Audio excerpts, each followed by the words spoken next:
ఇతర మతస్థులు మీ మీద చేసే ప్రచారాలను ఒక నిమిషం పక్కన పెడితే, చివరగా ఈ బైబిల్‌ని దేన్ని చూసి నమ్మాలి? బైబిల్ ఎలాంటి వ్యక్తుల్ని చూసి బైబిల్‌ని అనుసరించాలి అని చెప్తే యాస్ ఎ పాస్టర్‌గా ఏం చెప్తారు మీరు? యాజ్ అ పాస్టర్‌గా నేనేం చెప్తానంటే, బైబిల్‌లో పాస్టర్‌కి ఉండవలసినటువంటి క్వాలిఫికేషన్స్ నాకు 16 ఉన్నాయి.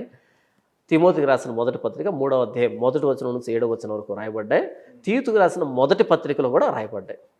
ఈ 16 క్వాలిఫికేషన్స్ లేకపోతే అలాంటి వ్యక్తుల్ని పాస్టర్లుగా అంగీకరించొద్దు. మీకు బైబిల్ సారం అంతా తెలియకపోవచ్చు, కానీ 16 లక్షణాలు అయితే తెలుసు కదా, స్పష్టంగా రాశారు కదా అక్కడ. అవి ఒకసారి చదివి వినిపించను? పర్లేదు, చదివి వినిపిస్తాను. ఎందుకంటే వాళ్ళకు కూడా ఈ క్లారిటీ ఉండాలి. ఈ లక్షణాలు లేకపోతే వాళ్ళని పాస్టర్లుగా యాక్సెప్ట్ చేయకూడదు. చూడండి, 3వ అధ్యాయం 1వ వచనం, మొదటి తిమోతి పత్రిక 3వ అధ్యాయం 1వ వచనం నుంచి, ఎవడైనను అధ్యక్ష పదవిని ఆశించిన ఎడల, అంటే పాస్టర్, అట్టివాడు దొడ్డ పనిని అపేక్షించుతున్నాడు అన్న మాట నమ్మదగినది. దొడ్డ పని అంటే చాలా గ్రేట్ అని, గొప్పది అని. అధ్యక్షుడు వాడు నిందారహితుడు, నింద ఉండకూడదు. అంటే ఆరోపణ వేరు, నింద వేరు. ఆరోపణ నిజమైనప్పుడు నింద అవుతుంది, విమర్శలు ఉండొద్దు ఆయన మీద. విమర్శ నిజం కావాలి, అది నింద. నిందారహితుడు, ఏకపత్ని పురుషుడు, మితానుభవుడు, తరువాత బోధింప తగిన వాడునై ఉండి, క్వాలిఫైడ్ అయి ఉండాలి బోధించడానికి. అతిథి ప్రియుడు, మితానుభవుడు, స్వస్థ బుద్ధి గలవాడు, మర్యాదస్తుడై ఉండి, బోధింప తగిన వాడునై ఉండి, మద్యపానీయు, కొట్టువాడును కాక. మద్యపాని వేరు, కొట్టడం అంటే గొడవ పడేటువంటి స్వభావం. మద్యపానీయు, కొట్టువాడును కాక, సాత్వికుడును, జగడమాడని వాడును, ధనాపేక్ష లేనివాడునై, డబ్బు మీద వ్యామోహం లేనివాడునై, సంపూర్ణ మాన్యత కలిగి తన పిల్లలను స్వాధీనపరుచుకొనొచ్చు, తన ఇంటి వారిని బాగుగా ఏలువాడై ఉండాలి. ఎవడైనను తన ఇంటి వారిని ఏలనేరకపోయిన ఎడల అతడు దేవుని సంఘమును ఏలాగు పాలించును. అతడు గర్వాంధుడై అపవాది కలిగిన శిక్షావిధికి లోబడకూడనట్లు క్రొత్తగా చేరిన వాడై ఉండకూడదు. అంటే కొత్తగా వచ్చిన మెచ్యూర్డ్ అయి ఉండాలి, ఎక్స్పీరియన్స్ అయి ఉండాలి. మరియు అతడు నిందపాలై అపవాది ఊరిలో పడిపోకూడనట్లు సంఘమునకు వెలుపటి వారి చేత మంచి సాక్ష్యం పొందిన వాడే ఉండాలి. చర్చి బయట వాళ్ళు కూడా మంచోడరా అనేటువంటి ఆ సాక్ష్యం కలిగి ఉండాలి. ఇలాంటి 16 క్వాలిఫికేషన్ ఉండాలి. ఇందులో పాస్టర్లు అని చెప్పుకునే వ్యక్తులల్లా ఏ ఒక్క ఈ క్వాలిఫికేషన్ లేదు. వాళ్ళే చెప్తున్నారు, ఏమంటున్నారు, నేను గతంలో బాగా తాగేటోని, తిరిగేటోని. Google Pay, PhonePe account నంబర్లు పెట్టుకొని పదే దశం భాగం అని అడుక్కుంటున్న వాళ్ళు ఇక్కడ పడిపోతారు. ధనాపేక్ష లేనివాడై అనే దగ్గర రాలిపోతారు. అంతా సగం మంది అక్కడే వెళ్ళిపోతారు. బైబిల్ ఏం రాయబడిందంటే, ఒకని హృదయం నిండి ఉండు దాన్ని బట్టి వాని నోరు మాట్లాడుతుంది. నా లోపల ఏముందో అదే మాట్లాడతాను నేను బయటికి కదా. ఎంతసేపు దశం భాగం కానుకలు దేవుడికి ఇవ్వండి, మీరు ఇస్తే దీవించబడతారు, ఇస్తే ఆశీర్వదించబడతారు, మీరు ఇవ్వలేదు కాబట్టి అని అంటున్నావంటే నీ లోపలంతా డబ్బే ఉంది, ధనాపేక్ష ఉంది. కాబట్టి నువ్వు పాస్టర్గా డిస్క్వాలిఫై. ఒక పాస్టర్కి జీతం ఇవ్వాల్సింది దేవుడు, ఎందుకంటే ఆయన నన్ను ఉద్యోగానికి పెట్టుకున్నాడు. నాకు జీతం ఎవరు ఇవ్వాలి? ఆయన ఇవ్వాలి. ఎలా ఇస్తాడు? దేవుడికి మీకు ఏమైనా ట్రాన్సాక్షన్లు జరుగుతాయా? దేవుడు ఎలా ఇస్తాడు అని అంటే, ఆయన ఎవరిని ఎప్పుడు ఎంత ప్రేరేపించాలో ప్రేరేపిస్తాడు. వాళ్ళకు నాకు ఇవ్వాలని ప్రేరేపణ వచ్చిందంటే, నేను అడిగాను అనుకోండి, భిక్షగాన్ని అవుతాను. నేను అడిగితే ఏమవుతాను? భిక్షగాన్ని అవుతాను.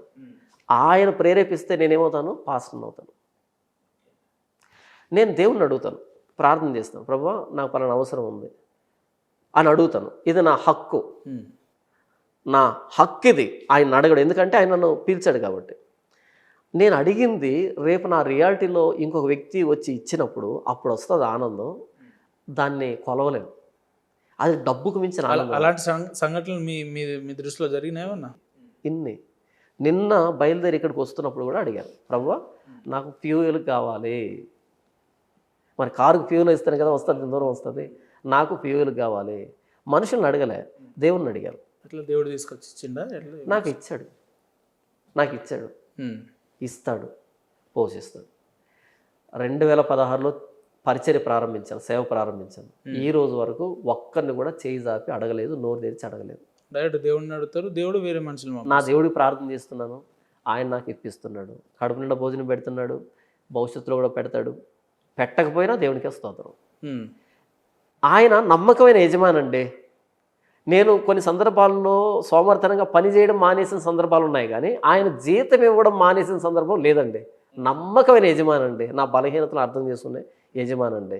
పనివాడు జీతానికి పాత్రుడు అని చెప్పిన ఆయన నమ్మకమైన యజమాని. ఆయన ఇస్తాడు, నా హుందాతనాన్ని నేను మెయింటైన్ చేయగలను. అదే నేను మనుషులను అడుక్కోవడం ప్రారంభించాను అనుకో, ప్రత్యక్షంగాను పరోక్షంగాను ఈ దశంభాగాల పేరుతోనే ఇలా అడగడం స్టార్ట్ చేశాను అనుకోండి, భిక్షగా అన్న అవుతానండి. ఇంత గట్టిగా మాట్లాడేవాడిని కాదు. అందుకనే చాలామంది నన్ను క్వశ్చన్ చేయలేరు. నువ్వు కూడా అడుక్కుంటున్నావు కదా అని అనలేరు నన్ను. నువ్వు కూడా సంపాదిస్తున్నావు అనలేరు నన్ను. ఎందుకంటే వాడు అడగడం, ప్రూఫ్ లేదు. కానీ ఇప్పుడు నేను సతీష్ కుమార్ అన్నానా, నేను ప్రూఫ్ చూపించాల్సి అక్కర్లేదు, మీరే చూపిస్తారు. 100 వీడియోలు చూపెడతారు, చూడు ఎలా అడుగు తింటున్నాడు అని మీరే చూపెడతారు. లేదా ఇంకొక పాస్టర్ని, పెద్ద పెద్ద పాస్టర్గా పిలువబడుతున్న వాళ్ళందరినీ చూడు ఎలా అడుగు తింటున్నారు మీరే అంటారు. ప్రూఫ్స్ అక్కర్లేదు. 2000 వీడియోలు ఉన్నాయి, 100 సార్లు వెతకండి. ఒక్క చోట కూడా నాకు డబ్బు ఇవ్వండి, నేను కష్టాల్లో ఉన్నాను, నేను నా దేవుని సేవకు ఇవ్వండి నేను ఎప్పుడు అడగలే. దేవుని సేవకు మిమ్మల్ని నేను ఎందుకు అడుగుతాను, ఆయన్ని అడుగుతాను. ఆయన ఎవరిని ప్రేరేపిస్తాడో, ఎలా ప్రేరేపిస్తాడో, అది ఆనందం అంటే, అది గర్వం అంటే, అది అతిశయం అంటే. దేవుడు ఇస్తున్నాడు తీసుకుంటున్నా అనేది అతిశయం. అంతేగాని మనుషుల్ని ప్రేరేపించి వాళ్ళ దగ్గర నుంచి లాక్కొని అది అడుక్కు తినే లక్షణం అది. ఇప్పుడు చాలా మంది అదే. మీకు మాట చెప్పనా, ఈ 3 నెలల క్రితం ఎప్పుడైతే ప్రవీణ్ పగడాల గారు, ఆయన పాస్టర్ కాదు, ప్రవీణ్ పగడాల గారు పాస్టర్ కదా, ఆయన అపాలజిస్ట్, చాలా మంది తప్పుగా అర్థం చేస్తున్నారు. అపాలజిస్ట్ ఆయన బిజినెస్ మ్యాన్. ఎప్పుడైతే ఆయన చనిపోయాడో, ఆ చనిపోయినప్పుడు అందరూ ఒకవైపు వచ్చారు. ఎందుకు ఒకవైపు వచ్చారు చెప్పమంటారు? ప్రజలు దీన్ని ఇలాగే నమ్ముతున్నారు కాబట్టి ఇలాగే నమ్మేటట్టు మనం ఉంచితే వాళ్ళ మన్ననలు, వాళ్ళ అభిమానం మనకు ఉండనే ఉంటుంది, వాళ్ళు మనకిస్తారు. ఇలాంటప్పుడు మనం వ్యతిరేకంగా మాట్లాడితే వాళ్ళు ఇవ్వకపోతే మనం ఎలా బ్రతకాలి, వాళ్ళు అన్సబ్స్క్రైబ్ చేస్తే మనం ఎలా సర్వైవ్ కావాలి, వాళ్ళు మీటింగ్కి పిలవకపోతే మనం ఎలా బ్రతకాలి, వాళ్ళు చర్చికి రాకపోతే ఎలా బ్రతకాలి అనేటువంటి అక్కడ నిలవబడి ప్రజలు నమ్ముతున్నారు, మనం కూడా అలాగే ఉందాం అనేటట్టుగా ఒక వైపు తీసుకున్నారు. నేను ఒక్కడనే అప్పటికి ఇంకా పోలీసులు రిపోర్ట్ ఇవ్వలేదు. నేను చెప్పిన 3వ రోజు ఏమో ఇచ్చారు రిపోర్ట్, 3వ రోజు 4వ రోజు ఇచ్చారు. వాళ్ళు పోలీసులు కూడా రిపోర్ట్ ఇవ్వకముందే ఫస్ట్ సీసీ కెమెరాలో ఫుటేజ్ రిలీజ్ అయింది. దాన్ని ఆధారం చేసుకొని జరిగిన విషయాలన్నిటినీ అనాలిసిస్ చేసి స్పష్టంగా ఏం చెప్పారంటే, తమ్మునేలు ఏం పెట్టారంటే, తమ్మునేలు కాదు దాన్ని ఏం చెప్పారంటే 100కి 200% అయి ఉండొచ్చు, జరిగి ఉండొచ్చు, ఇలా అనుకుంటున్నాను, దేవుడు నాకు ఇలా చెప్పాడు, నాకు కల వచ్చింది అని నేను చెప్పను. అలాంటి సొల్లు మాటలు నేను ఎప్పుడు చెప్పలే. నేను ఏదైతే నిర్ధారించుకుంటా దాన్నే మాట్లాడతాను. 100కి 200% ఇది ప్రమాదం, హత్య కాదు అని చెప్పాను. ఎందుకు ఇంత ధైర్యంగా మాట్లాడింది తెలుసా? మిమ్మల్ని చాలా మంది వ్యతిరేకించారు కూడా, ఇట్లా మాట్లాడతాడు, అందరూ వ్యతిరేకించారు, నన్ను బ్యాడ్ చేసే ప్రయత్నం చేశారు, మీటింగ్లన్నీ క్యాన్సిల్ చేసుకున్నారు. నేను ఒక మీటింగ్కి వెళ్తే ఒక పేపర్లో వ్రాసి ఎలా బయట తిరుగుతావో చూస్తాను, కాలు చేతులు విరిచేస్తాను, ఎక్కడ తిరుగుతావో నాకు తెలుసా అనేటట్టుగా బెదిరించి ఇంకొకసారి కనుక మాట్లాడితే అని ఇంత పెద్ద పేపర్ రాసి నా కారు వైపర్ ఉంటుంది కదా, ఆ వైపర్కి ఇలా పెట్టి అద్దం మీద పెట్టారు.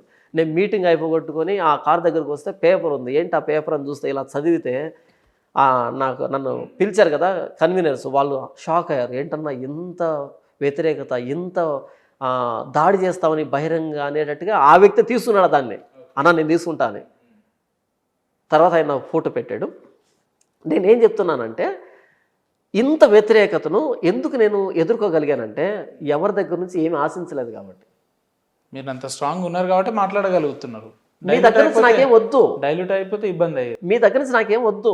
మీ ప్రశంసలో విమర్శలో భయపడే, ప్రశంసిస్తే మునగ చెట్టెక్కే స్థితిలో నేను లేను, విమర్శిస్తే అయ్యో డిప్రెషన్కి వెళ్ళే పరిస్థితులు నేను లేను. నేనేం చేస్తున్నానో నాకు తెలుసు, నేను ఎందుకు చేస్తున్నానో నాకు తెలుసు. నా క్రైస్తవ సమాజం యొక్క క్షేమాభివృద్ధి కోసం, క్రైస్తవులు ఒక తప్పు జరిగినప్పుడు ఒప్పుకోరు అనే సాక్ష్యం కోసం, బయట వాళ్ళు క్రైస్తవులంతా ఇంతే అని కాకుండా కాదు ఆలోచించే వాళ్ళు ఉన్నారు, ప్రశ్నించే వాళ్ళు ఉన్నారు, నిజాన్ని నిర్భయంగా ఒప్పుకునే వాళ్ళు ఉన్నారు అనేటువంటి ఆ విశ్వసనీయత కోసం నేను ప్రయాసపడ్డాను. నా క్రైస్తవిక నిలబడింది. ఇప్పుడు మరలా మీటింగ్లు పిలుస్తున్నారు, ఇప్పుడు మరలా ఫోన్లు చేసి అన్న ఆ రోజు అపార్థం చేస్తున్నావు అన్న క్షమించండి అని క్షమాపణ పెడుతూ కొన్ని వందల మంది ఫోన్లు చేసి సరే కొంత లేట్ అయినా కూడా మీరు అనేది నిజం అనేది అయితే వాళ్ళకి నిజం అనేది సమయం తీసుకుంటారు. ఎప్పుడు నిలవబడతారు బ్రదర్. దానికి మరణం ఉండదు. నిజానికి అబద్ధానికి ఆడంబరం ఎక్కువ, ఆయుష్ తక్కువ. చాలా ఆడంబరం కనపడుతుంది అబద్ధం, కానీ రోజులు గడిచే కొద్దీ చచ్చిపోతుంది అబద్ధం. మన అభినయ్ దర్శనం ఉన్నాడు. అభినయ్ దర్శన్ నేను ఎప్పుడైతే ఆ వీడియో మాట్లాడానో 100% ఇది ప్రమాదం, హత్య కాదని మాట్లాడాను. ఆ రోజు లైవ్ పెట్టి నన్ను తిట్టాడు బ్రదర్, ఒరే కుక్క అమ్ముడు పోయావు, నువ్వు మతోన్మాదివి, నువ్వు అది నువ్వు ఇదని 1000 మంది పాసలు వచ్చి ముట్టడిస్తాం, అది చేస్తాను ఓ రేంజ్లో ఫైర్ అయ్యాడు. అంత ఫైర్ అయ్యాడు కదా. ఆ వ్యక్తి నోటితో ఆ వ్యక్తే మాకు తెలుసండి, పోస్ట్ మార్టం రాకముందే మాకు తెలుసండి, అయినా సరే మేము ఒక స్టాండ్ తీసుకున్నామండి, అది ఒప్పుకుంటే క్రైస్తవ్యం బ్యాడ్ అవుతుందని అలా తీసుకున్నామండి అనేటట్టుగా ఆ వ్యక్తి నోటితో ఆ వ్యక్తే ఒప్పుకున్నాడు. ఆ రికార్డింగ్లు బయటకు వచ్చి మాట్లాడుతున్నారా? రెగ్యులర్ టచ్ లో ఉంటాడా? ఎందుకు మాట్లాడతాను కదా, ఇలాంటి బెగ్గర్స్తో నేను ఎందుకు మాట్లాడతాను? ఇలాంటి దొంగలతోనూ బెగ్గర్స్తో మాట్లాడను. మీకు మాట చెప్పనా, ఈ అభినయ్ దర్శన్ అనే వ్యక్తి ఒక ఛానల్ పెట్టాడు. ఆ ఛానల్ పేరేంటి, సిపిఎఫ్ టీవీ అంట. సిపిఎఫ్ టీవీ అని పెట్టాడు, క్రిస్టియన్ ప్రొటెక్షన్ ఫోర్స్ అంటాడు. నేనేమో పెట్టుకున్నానంటే దాన్ని సిపిఎఫ్ అంటే చచ్చిపోయిన వాళ్ళ దగ్గర పైసలు ఏరుకునే ఫెలో అని. సిపిఎఫ్ అంటే అంతే. సి అంటే చచ్చిపోవడం, పి అంటే చచ్చిపోయిన వాళ్ళ మీద పైసలు ఏరుకునే ఫెలో, శవాల మీద పేలాలు ఏరుకునే వ్యక్తి, అది దాని అర్థం. ఎందుకు అట్లా అనాల్సి వచ్చింది మరి మీరు? అదే కదా ఆ వ్యక్తి చేస్తున్నది, ఆ వ్యక్తి చేస్తుంది అదే కదా. మీరు ఎట్లా అభినయ్ దర్శన్ పైసలు వసూలు చేస్తాడని మీకు ఆ వ్యక్తి చచ్చిపోయిన వాళ్ళ మీద డబ్బులు ఏరుకుంటున్నాడని చెప్పడానికి పిహెచ్డి చేయాలి ఏంటి? చచ్చిపోయిన వాళ్ళ మీద డబ్బులు సంపాదిస్తున్నాడని చెప్పడానికి పిహెచ్డి చేయాలా? ఇప్పుడు నేను అర్జెంటుగా వెళ్ళి కామన్ సెన్స్ బ్రదర్ అది. ఆయన జపం చేసి చేసి మీకు మాట చెప్పను, 50 కోట్లు నష్టం బ్రదర్ ఆ కుటుంబానికి ఇన్సూరెన్స్. ఈ బెగ్గర్ చేసిన బెగ్గింగ్ చేసలకి 50 కోట్లు బ్రదర్, 50 కోట్లు ఇన్సూరెన్స్ పోయింది బ్రదర్ ఆ వ్యక్తికి. ఆ రోజు మొదటి రోజు వాళ్ళ ఫ్యామిలీ వచ్చి ఇది యాక్సిడెంటు అని రాస్తే, యాక్సిడెంట్ రాస్తే, ఎందుకని ఇన్సూరెన్స్ కోసం రాస్తే, వీడు అతి చేసి దాన్ని చింపి అందరిని రెచ్చగొట్టి చివరికి ఆవిడ్ని అనుమానించే దగ్గర తీసుకొచ్చాడు వ్యవహారాన్ని. భార్య సహకరించట్లేదంటే ఏదో ఉంది ఇక్కడ అనేటట్టుగా బయట వాళ్ళకు పోర్ట్రే చేసి దాన్ని చిత్రీకరించి ఆవిడ బలవంతంగా పోస్ట్ మార్టంకు అంగీకరించేటట్టుగా చేసి ఆ పోస్ట్ మార్టం రిపోర్ట్ అంతా ప్రపంచమంతా తెలిసేటట్టుగా 50 కోట్లు నష్టం బ్రదర్. ఈ బెగ్గర్ చేసిన పనికి మాటిమాటికి బెగ్గర్ అని అనకండి, వినడానికి కూడా మరి బెగ్గింగ్ చేసే వాళ్ళు ఏమంటారు బ్రదర్? ఐఏఎస్ ఆఫీసర్ అంటారా? ఆయన పాస్టర్ అంటున్నాడు, పొద్దున్న లేస్తే బైబిల్ వినండి. బెగ్గింగ్ చేసే వాళ్ళని బెగ్గర్ అంటారు, అది వాళ్ళ పదము. మరి పాస్టర్లను ఏమంటారు? పాస్టర్ అంటారు. ఆయన పాస్టర్ అనే అంటున్నాడు. అభినయ్ చేసిన పాస్టర్ అని ఆ వ్యక్తి ఆ కాల్ రికార్డింగ్ ఏమన్నాడు, నాకు చర్చ లేదు అన్నాడు. అన్నాడు అనలేదా? కాల్ రికార్డింగ్ లో నాకు చర్చ లేదు అన్నాడు. పొలిటికల్ పార్టీ పెడుతున్నాం. నా దగ్గర మంద లేదు బ్రదర్, ఒక్క గొర్రె కూడా మంద లేదు నా దగ్గర. నేను కాపర్ని అంటే, కాపర్ అని ఎవరిని అంటారు? ఒక 200 గొర్రెలు ఉండాలి, లేదా కనీసం ఒక 2 గొర్రెలు అయినా ఉండాలి, ఒక్క గొర్రె అయినా ఉండాలి, ఒక దొడ్డు ఉండాలి, అందులో గొర్రె ఉండాలి. అప్పుడు నేను కాపర్ని అంటే ఓకే, చెప్పాల్సిన అక్కర్లేదు, కాపర్ అని అనుకుంటాం మేము. ఒక గొర్రెనో మేకనో తీసుకొని పోతుంటే అలా తీసుకొని వస్తుంటే వీడు కాపరే అని అనుకుంటాం మేము. ఒక్క గొర్రె లేదు, నీకు దొడ్డి లేదు, కాపర్ అంటే ఏంటి? ఏదో టైటిల్ నా తెలుగొడుతాను. నాకు చర్చి లేదని చెప్పింది నువ్వే కాల్ రికార్డింగ్లో. పోనీ చర్చి ఉంటే ఎక్కడుందో చెప్పు. హైదరాబాద్లో ఉందా? ఎక్కడ? అడ్రస్ ఎక్కడ? రాజమండ్రిలో ఉందా? అడ్రస్ ఎక్కడ? కడపలో ఉందా? అడ్రస్ ఎక్కడ? లేదు. కొద్దికాలం ట్రై చేశాడు పాపం, వర్కౌట్ కాలే. కొద్దికాలం ట్రై చేశాడు. నేను సినిమాలో నటించాను, ఏ ఉల్పా సినిమాలో నటించాడో తెలియదు ఎవరికి, తెలియదు నిజంగానే. ఆ సినిమాలు అంటే ఎవరికి తెలియదు. నేను సినిమాలో నటించాను. మా కడపలో బ్యానర్ వేశాడు బ్రదర్, దేవుడు సేవ చేస్తున్న పాస్టర్ అభినయ్ దర్శన్ అని పెద్ద బోర్డు వేస్తున్నాడు. అందరూ అనుమానం ఏంటంటే ఏమి సినిమా ఏమి సినిమా ఏమి సినిమా అని. ఎవరికి తెలియదు. చాలామంది ఏమి సినిమా తీశాడు ఏమి సినిమా తీశాడని. అది మనోడు గుర్తింపు. అంటే నేను పాస్టర్ అని చెప్పి సర్వైవ్ కాలేని అసమర్థుడు కాబట్టే సినిమాలో నుంచి వచ్చానని రాసుకుంటున్నావు. ఎట్లా మీరు ఎట్లా పాస్టర్ అయ్యారంటే, మా నాన్నగారు పాస్టర్ కాబట్టి నేను కూడా పాస్టర్ అని అన్నాడు ఆయన నా ఇంటర్వ్యూ. భలే ఉంది. మా తాతలు నెయ్యి తాగారు, మా మూతి వాసన చూడన్నట్టుంది ఇక్కడ. మా తాత నెయ్యి తాగాడు, మా మూతి వాసన చూడన్నట్టుంది ఇక్కడ. ఓకే. అంటే మీ తాత నీది అయితే నీ మూతి అవసరం వస్తుందా ఏంటి? ఉమ్. నీ మూతి అవసరం వస్తే మీ తాత తాగాడని అర్థమై ఏంటి? ఉమ్. మీ నాన్న పాస్టర్ అంటే ఎవరైనా ఆయనకున్న విశ్వసనీయత ఏంటి?